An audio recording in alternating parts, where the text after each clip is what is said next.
अपने हाथ में, हाँ बजाओ मिलके हो।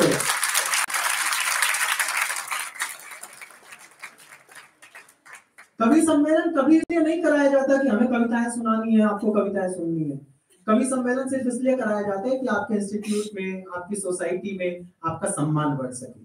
मंच से कोई कवि कोई कविता सुनाए और आप सबसे पहले ताली बजा दो, तो आपके पड़ोसी के दिमाग में एक इंप्रेशन जाता है, यार ये हमसे ज्यादा इंटेलिजेंट है, इसे हमसे पहले समझ आता है। अगले दिन जब आप उसे मिलते हैं वो आगे से बढ़कर राम राम करता है। इसलिए हमारी कविताएं आपकी समझ में आए या ना आए, अपना सम्मान बढ़ाते रहना, बीच बीच में तालियां बजाते रहना। और अगले कवि को बुलाने से पहले बस एक बात और कहना चाहता हूँ, जो भी लोग अभी भी ये मन बना रहे हो कि हमें उठ के जाना है, मेरा आपसे अनुरोध है कि उस कवि को बुलाने से पहले चले जाए, क्योंकि कविता के लिए भीड़ की आवश्यकता नहीं है, कद किसी का नापने का भीड़ पैमाना नहीं। एक अकेला अर्जुन था, तब कृष्ण ने 18 अध्याय की गीता सुना दी थी। आप इतने सारे आए हैं, ये अकेले बहुत है एक दूसरे को सुनाने के लिए। ये आप लोगों पर निर्भर नहीं है, बस आप लोग एक तय मानकर चलना। हमारे यहाँ ये परंपरा रही है कि जब कोई कवि बूढ़ा हो गया, गंगा तक जाकर स्नान न कर पाया, तो गंगा ने अपनी राह बदली और उस कवि के घर के आंगन से होकर गुजरने लगी कि मेरे रहते कोई कवि गंगा के पानी से वंचित ना रह जाए। आज ये कविता की गंगा आपके द्वारा ही है, आप लोगों को जाना हो पहले चले जाना। किसी कवि के कविता पाठ के दौरान जब आप उठकर जाते हैं तो आप उसकी पूरी साधना पर प्रश्न चिन्ह खड़ा करते हैं। ऐसा ना करें, ये विद्या का आंगन है। छोटा सा अनुरोध करता हूँ, बस 4 पंक्तियां पढ़ता हूँ। दिनेश रघुवंशी ने कहीं लिखा, तुम अधूरी बात सुनकर चल दिए हो, तुम अधूरी बात सुनकर चल दिए हो, जो सुना तुमने अभी तक अनसुना उससे अधिक है, जो कहा हमने अभी तक अनकहा उससे अधिक है। मैं तुम्हारी और अपनी ही कहानी लिख रहा था, वक्त ने की थी जो मुझ पर मेहरबानी लिख रहा था। पत्र मेरा अंत तक पढ़ते तो तुम ये जान पाते, मैं तुम्हारे नाम अपनी जिंदगानी लिख रहा था। तुम अधूरी बात सुनकर चल दिए, इसलिए पूरी बात सुनना फिर जाना। अब मैं जिन्हें बुला रहा हूं उनका नाम नीरजा चतुर्वेदी है। बहुत शानदार वक्ता है, बहुत शानदार कवियत्री है। मैंने उन्हें बहुत पहले सुना और तब उनकी भी शुरुआत थी और हमारी भी शुरुआत थी। आज एक युग के बाद मुझे उनके दर्शन हुए हैं। ये दर्शन सुदर्शन बने रहे, इसके लिए जोरदार तालियों के साथ काव्य पाठ के लिए आमंत्रित करता हूँ।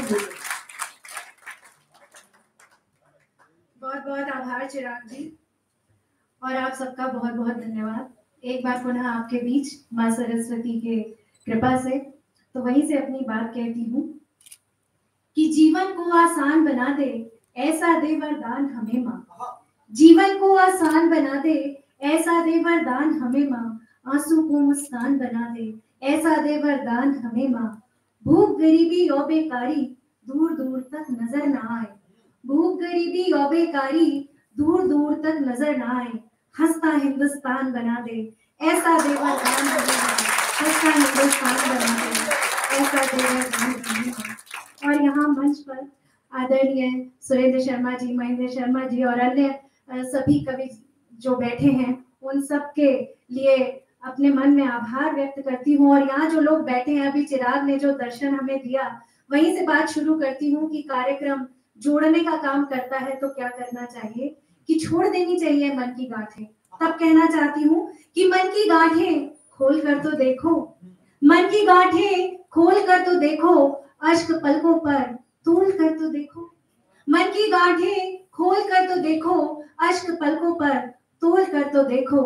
जिंदगी यूं ही बदल जाएगी, जिंदगी यूं ही बदल जाएगी।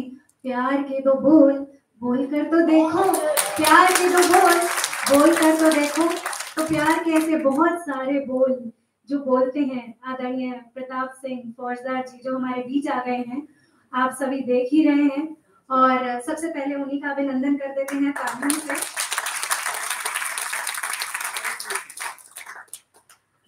आपका बहुत बहुत स्वागत। और अभी संजय जी प्यार की बात कर रहे थे, तो श्रृंगार की बात तो मैं भी जरूर करूंगी आपसे। तो प्यार क्या है, वो कैसे होता है और कहाँ होता है, मन में कैसे उड़ान भरता है, वहां से अपनी बात कहती हूँ कि प्यार की कुछ अजब ही करामात है, प्यार की कुछ अजब ही करामात है। होश रहता नहीं, दिन है कि रात है, दूर तू है मगर लग रहा है मुझे, दूर तू है मगर लग रहा है मुझे, मैं तेरे साथ हूँ तू मेरे साथ है, मैं तेरे साथ हूँ तू मेरे साथ है। तो अपना साथ यूं ही बनाए रखिएगा।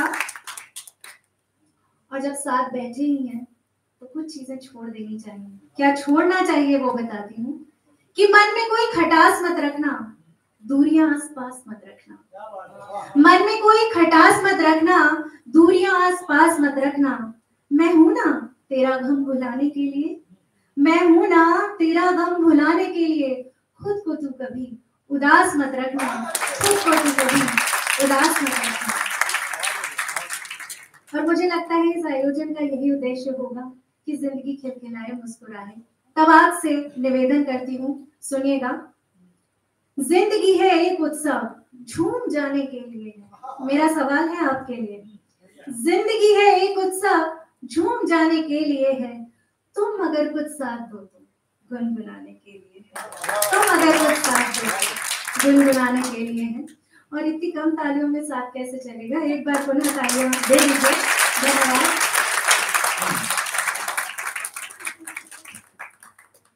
दोहे आपके बीच रखती हूँ। स्वागत। तुमसे लागी लगन तो नहीं किसी का ध्यान, तुमसे लागी लगन तो नहीं किसी का ध्यान। जैसे राधा हो गई कान्हा पर कुर्बान, राधे कान्हा पर कुर्बान।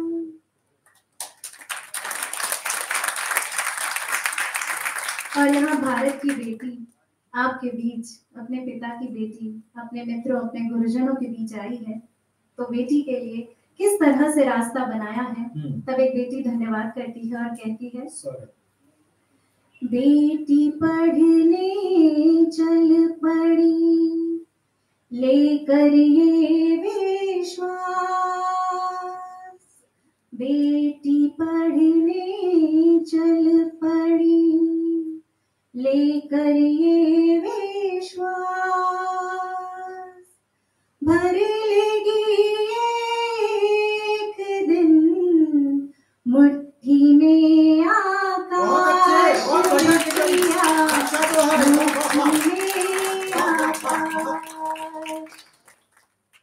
तो बेटी आपसे यहाँ कैसे आई है मिलने, बहाने से आई है, और बहाना है कविता का। तो कविता मेरे लिए क्या है, वहां से अपनी बात शुरू करती हूँ। माहिया शैली है, आपके बीच रखती हूँ। स्वागत। कविता तो बहाना है, कविता तो बहाना है, मन की छुअन को तो कागज पर आना है, मन की छुअन को तो कागज पर आना है। बहाने अकेले नहीं आते, बहाने के साथ बहाने चले आते हैं। अच्छा। बहाना आपके बीच रखती हूँ। कई लोग तो बहाने के बहाने चले आते हैं। मिलना तो बहाना है, मिलना तो बहाना है, मन की तेरे कन को तुझ में मिल जाना है, मन की तेरे कन को तुझ में मिल जाना है। कोई तो बहाना कर, कोई तो बहाना कर, दिल के मौसम को आकर के सुहाना कर, दिल के मौसम को आकर के सुहाना कर। और आयोजक महोदय के लिए, जीवन तो कहानी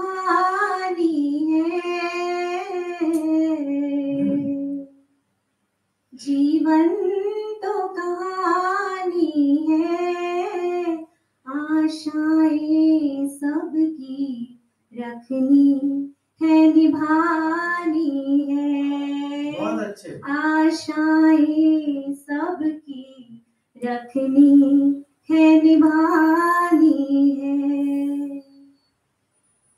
तुमसे है मेरा रिश्ता, तुमसे है मेरा रिश्ता।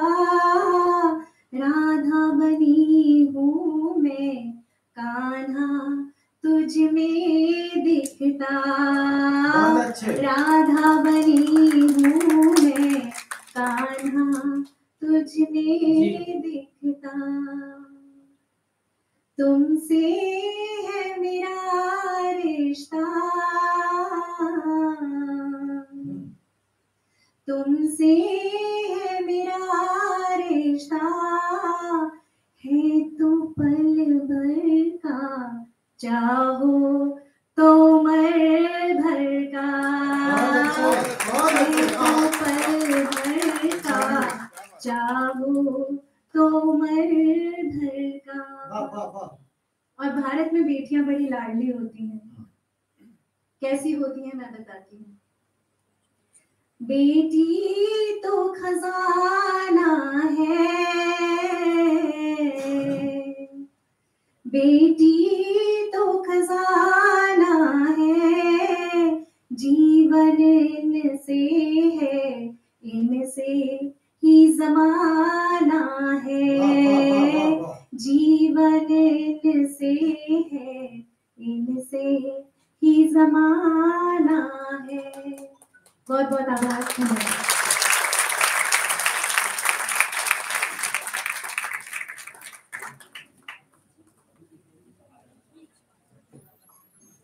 मीर्जा जी भी सफल रही।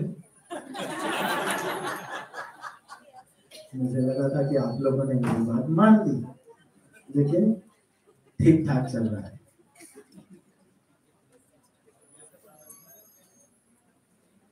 ले आइए, इसी की कमी थी। कमियों पर पानी फेरा जाएगा। फिरो ये सब बीच के उपक्रम है आपको जोड़ने जाने के लिए। वह कविता वही है जो सुनाई जा रही है, और कविता उतनी है जितनी आप सुन पा रहे हैं। बाकी सब जैसे मूल भोजन के आसपास सलाद, चटनी, चूरन रख दिया जाता है, बाकी सब कुछ वो है। मूल कविता की एक पंक्ति आप ले जाए। दो पंक्ति का एक दोहा सुनाता हूं आपको। योगेश छिब्बर जी ने लिखा, दोहा कितनी बड़ी विधा है और कहां तक मार कर सकता है। दो पंक्ति में प्रधान साहब को सब हो गया जो प्रेम में होता है, लेकिन मैं दावा करता हूं, मैं सरस्वती के प्रांगण में खड़े होकर सुना रहा हूं। इसको सुनते हुए अगर आपकी एक क्षण के लिए भी आंखें नीचे हो जाए तो मुझे टोक देना। कविता कितनी बड़ी बात कह सकती है कि एक पहर ठहरी सखी, जीवंत होकर सुनना। एक पहर ठहरी सखी, कान्हा जी के ठौर। एक पहर ठहरी सखी, कान्हा जी के ठौर। पहुंची कोई और थी, लौटी कोई और।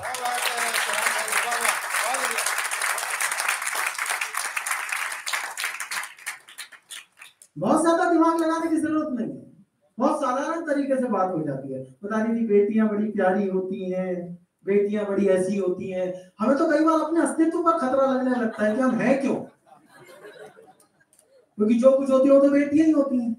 हमारा कोई वजह, हम कई बार अपने आप को अवांछित मानने लगते हैं, और अंततः निकलते भी यही है। हमारी किसी को कोई आवश्यकता होती नहीं है।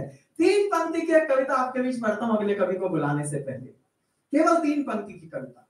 आप लोगों में इस देश की बेटियों के प्रति, अपने घर की आंगन की किलकारी के प्रति जब कभी स्नेह उमड़ा हो, उस सबको इकट्ठा करके सुनना।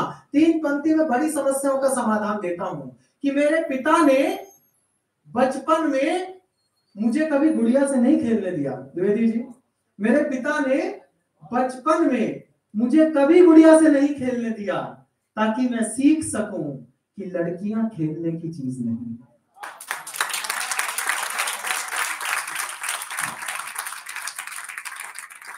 ये है कविता, और ये है कविता का धर्म।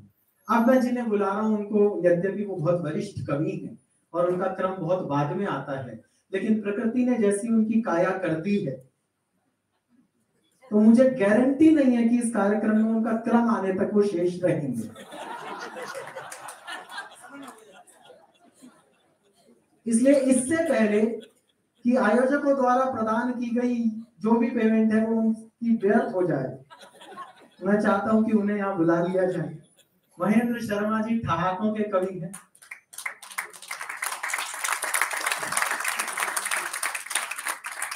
जीवन भर उन्होंने पत्रकारिता की है, आजकल पत्रकार भी मनोरंजन का ही काम कर रहे हैं महेंद्र।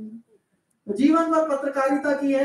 पत्रकारिता और कविता में क्या समानता होती है, बस एक पंक्ति पढ़कर महेंद्र जी को बुलाता हूं कि जब कोई घटना घटती है तो पत्रकारिता उस घटना की देह लिखती है और कविता उस घटना की आत्मा लिखती है।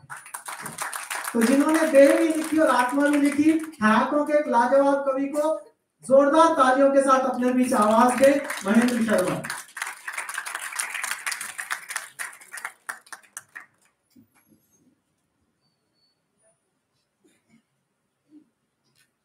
कृपया थोड़ा वॉल्यूम बढ़ा दे कि कोई भरोसा नहीं मैं कब निकल जाऊं। ऐसे खामोश ना बैठे, एक बार जोरदार तालियां बजा दीजिए।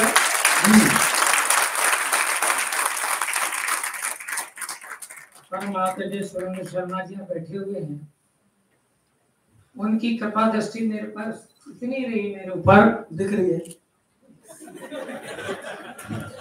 चिंता मत कर, अभी शुरुआत ही करूंगा। एक दो शब्द मैं कहना चाहता हूँ। आज एसबीआई के बड़े अधिकारी बैठे हुए हैं।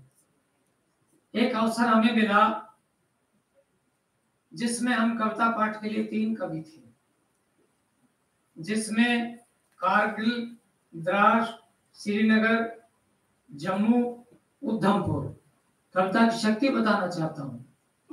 हमें मिलिट्री की गाड़ी एस्कॉर्ट करती थी और हमने कविता पाठ किया। शायद ये हमारा परम सौभाग्य था कि ये हमें स्थिति नहीं मिलती। अगर 2 शब्द मां सरस्वती ने हमारी झोली में नहीं डाले होते तो हम इस काबिल नहीं होते। आइए कॉन्फिडेंस की बात करता हूँ चिराग भाई। आज भी कॉन्फिडेंस बराबर है मेरे अंदर और बताना चाहता हूँ, पिछले दिनों में बॉक्सिंग सीखने चला गया। बहुत अच्छी, बजा दो ताली एक बार। आप पहले ही बजा दो, बाद में तो कहाँ सीख पाई होगी। ऐसी बात नहीं है, मैं बॉक्सिंग सीखने चला गया साहब। बॉक्सर ने मेरा डील डोल देखा, बोला तू बॉक्सिंग सीखेगा? मैंने कहा जरूर सीखूंगा। बोला आपने अपनी काया देखी? जैसे भाई चिराग कह रहे थे, मैंने देखी है। बोला आजा रिंग में। मैं रिंग में चला गया, उसने मेरे 10-5 अच्छे खींच के मारे, मैं वहीं गिर गया। 15-20 मिनट तक नहीं उठा। तब उसने नहीं उठा तो पानी छिड़का, मैं लहरा के खड़ा हुआ। समझ सकते हो, मैं लहरा के खड़ा हुआ। वो बोला अब भी बॉक्सिंग सीखेगा? मैं कहा जरूर सीखूंगा, पर ये बताइए इसका कोई कोर्सपोंडेंस कोर्स है क्या?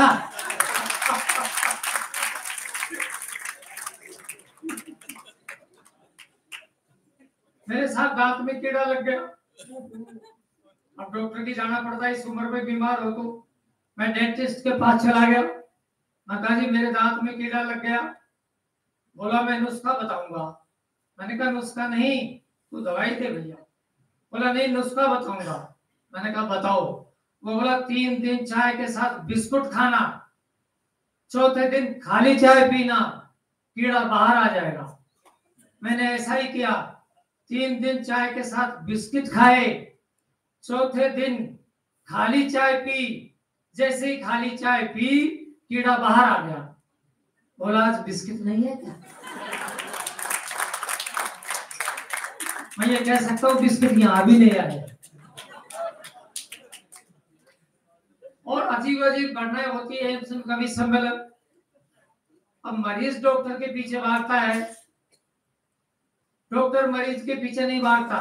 मैंने देखा डॉक्टर मरीज के पीछे भाग रहा था और भागते भागते हमने पूछ लिया डॉक्टर साहब आप मरीज के पीछे क्यों भाग रहे हो? बोला ब्रेन का ऑपरेशन करवाने आता है और सारा बाल कटवा के भाग जाता है। तो ये स्थितियां हो जाती है। आइए मैं बच्चों की दो बातें करूंगा और ये सच्ची बात है। एक तो मैं हरियाणा का रहने वाला हूँ, बेटे का रिजल्ट आया तो मैंने पूछ लिया और गांव में बोल देती, बापू ने पूछ लिया, बोला बेटे तेरे रिजल्ट का क्या हुआ? बोला जी टीचर ने कहा इसी साल में 1 साल और रुकना पड़ेगा। बहुत अच्छे। ये स्थिति हो जाती है और ये सच्ची घटना बता रहा हूँ। आपने सुरेंद्र जी, मैं अभी पिछले दिनों एडमिट था 15 दिन, तो मेरी बहू ने भेजा कि जा दादू को देख के आ। वहां से भी हंसी निकलती है। वो मुझे देखने चला गया और वहां वायरिंग चार्ज वो होते हैं ना, लगे रहते हैं ईसीजी ये वो तो घबरा गया। घर आके बोला, बहू ने बोला दादू कैसे हैं? बोला दादू वैसे तो ठीक है और उनको चार्जिंग पे क्यों लगा रखा है? बहुत अच्छे। आली वाली बना दो।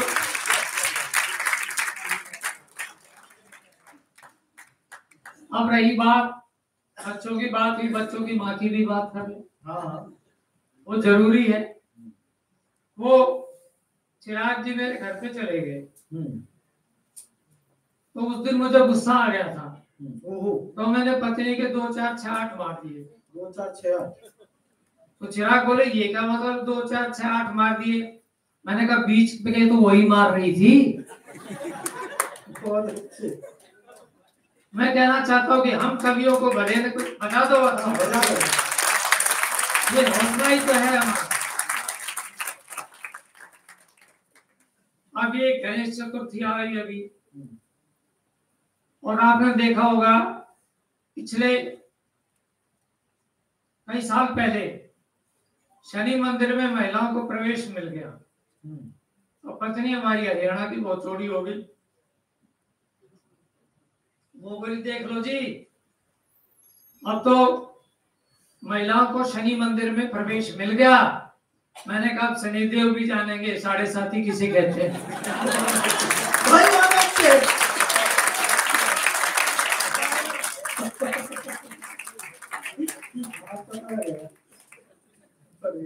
और मित्रों आज एक मेरे को कविता याद आ गई, बहुत पहले लिखी थी, वो आपके बीच में मैं सुनाना चाहता हूँ। सूरदास का पद था, मैया मोरी कबहू बढ़ेगी छोटी। उस समय माँ कौन थी, इस समय बच्चा कौन है, ये बिल्कुल नहीं पता है। आप मुझे हौसला देंगे, मत से आशीर्वाद मिलेगा। कहना चाहता हूँ, बच्चा कह रहा है मैया मोरी कबहू बढ़ेगी चोटी, मैया मोरी कबहू बढ़ेगी चोटी, इतनो खून पियो टीचर को फिर भी बहुत है छोटी। मैया मोरी कबहू बढ़ेगी, खाली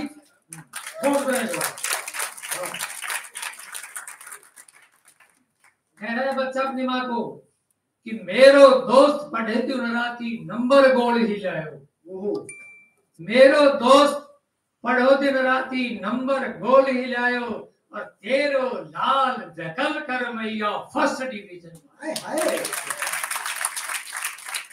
पर्चो लीक करो टीचर ने, रकम खींच कर मोटी, मैया मोरी कबहू बढ़ेगी छोटी। अब वहां से वो कॉलेज में चला गया तो क्या कहता है, कहत सुनत मोय शर्म लगत है बुरो जमानो आए।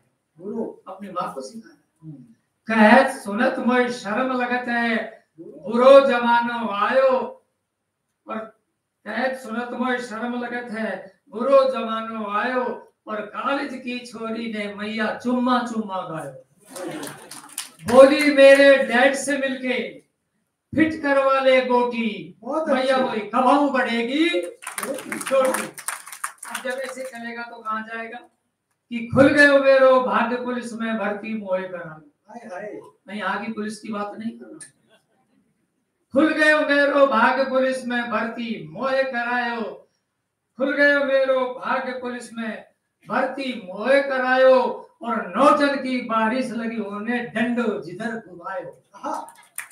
भिखमंगो तक के भी तन पर छोड़ी नहीं लंगोटी, मैया मोरी कबहू बढ़ेगी छोटी। अंतिम बात अब माँ जवाब देती है कविता की पंक्ति किया, इस पे मैं आपका आशीर्वाद चाहता हूँ कि पल को स्वाद जान को जोखू, पल को स्वाद जान को जोखू, कह गए ज्ञानी ध्यानी, औरन के कछु काम ना आए हो बेकार जवानी। सूरज सो चमक्यो है वो ही, सूरज सो चमक्यो है वो ही, जिन चकी सूखी रोटी, लल्ला तबाऊ बढ़े है चोटी, लल्ला तबाऊ बढ़े है चोटी, लल्ला।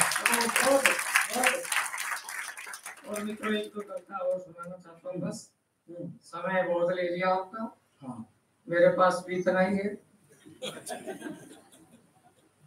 देखिए आजकल ये चल रहा है कि दिल्ली में पुराने वाहन जो बंद कर देने चाहिए। हाँ, एक कविता रखना चाहता हूँ, ये जितने भी कवि अपनी पत्नी को कभी साथ ले लेकर जाते, तुम तो बांध के घूम रहे हो, मैं भी नहीं लेकर जा, जानता हूँ कि हमारे मित्र चमनलाल, उनकी पत्नी को रहता है बस इसी बात का मलाल कि जब भी किसी कार्यक्रम या समारोह में जाते हैं तो पत्नी को साथ लेकर नहीं जाते हैं। इसकी पूछी वजह, बोले दिमाग मत चाटो सुबह सुबह, अरे आप भी मेरी पत्नी को समझाइए, दिल्ली में कानून बना है 15 साल पुराने वाहन सड़कों पर मत लाइए।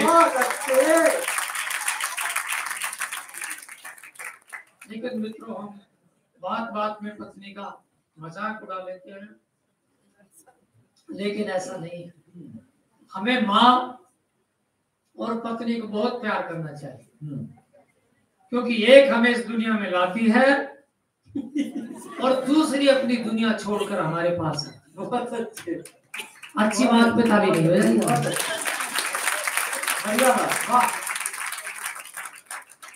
और जैसा कि नीरजा जी ने कहा, 4 पंक्तियों से अपनी बात समाप्त करूंगा कि कोख में ही कोमल कत्ल, कोख में ही कोमल कली का कत्ल हो ना सके, युद्ध ऐसी सामाजिक बुराई के विरुद्ध हो। कोख में ही कोमल कली का कत्ल हो ना सके, युद्ध ऐसी सामाजिक बुराई के विरुद्ध हो, और द्रौपदी की लाज लूटने को जो बढ़ाए हाथ, 2-2 हाथ ऐसे आतताई के विरुद्ध हो।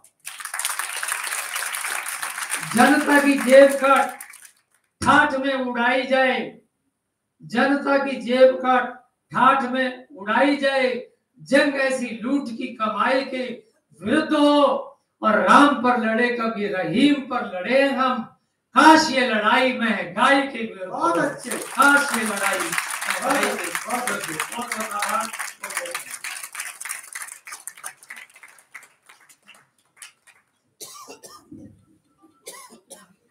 शरीर की तमाम व्याधियों के बावजूद उन्होंने इतनी देर आपको हंसाने के लिए श्रम किया।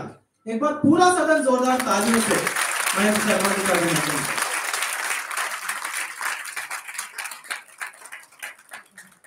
अंजुम रहबर जी ने कहीं लिखा था कि अपने जख्मों को भी आईना बनाया हमने, आपको हंसता हुआ चेहरा दिखाने के लिए। इतना आसान नहीं खुद का तमाशा करना, कलेजा चाहिए और आपको हंसाने के लिए। महेंद्र जी ने काफी सारी बातें बताई, पारिवारिक बातें भी बताई, अपने बारे में भी बताया, महंगाई के विरुद्ध भी बातें की। उन्होंने लगभग कोर्स पूरा कर दिया है, अब बाकी सब सिर्फ सप्लीमेंट्री पढ़ाएंगे। मैं जिन्हें अब बुलाने जा रहा हूँ, वाशु पांडे सामने बैठे हैं, कुंडवीर राणा जी सामने बैठे हैं। ये दोनों लोग हमें सुनने नहीं आए हैं, क्योंकि हम जो सुनाते हैं वो तो यूट्यूब पर मिल जाता है। ये सब लोग और हम भी एक ऐसे बालक को सुनने आए हैं जिसने गीत का एक नया मुहावरा गढ़ा है। मैं अपनी अगली पीढ़ी में फख्र के साथ कह सकता हूं कि एक ऐसा बालक है जिसने सही से कलम पकड़नी सीख ली है। वो हमारे बीच उत्तर प्रदेश के पूर्वांचल से आता है, उसके नाम में रामायण है। उसने आज इस कार्यक्रम में सरस्वती वंदना करके इस कार्यक्रम का शुभारंभ किया, और रामायण को जब सुनते हैं तो ऐसी आश्वस्ति मिलती है कि आधुनिकता और चमचमाहट से भरे हुए कवि सम्मेलन के मंचों पर अभी सीधी सादी काया लेकर बिना किसी हिप हॉप के शुद्ध कविता पढ़ने वाले साधकों ने आना बंद नहीं किया है। रामायण हिंदी कवि सम्मेलन की भविष्य की एक उम्मीद है, और मैं इस उम्मीद को इस दावे के साथ इस प्रांगण में सौंपता हूं कि इस प्रांगण में बड़े बड़े कवियों को देर तक सुना गया है। रामायण यहाँ पर संख्या से बिल्कुल विचलित मत होना, क्योंकि यहाँ जितने लोग बैठे हैं ये सब लोग अपने आप में संस्थान है।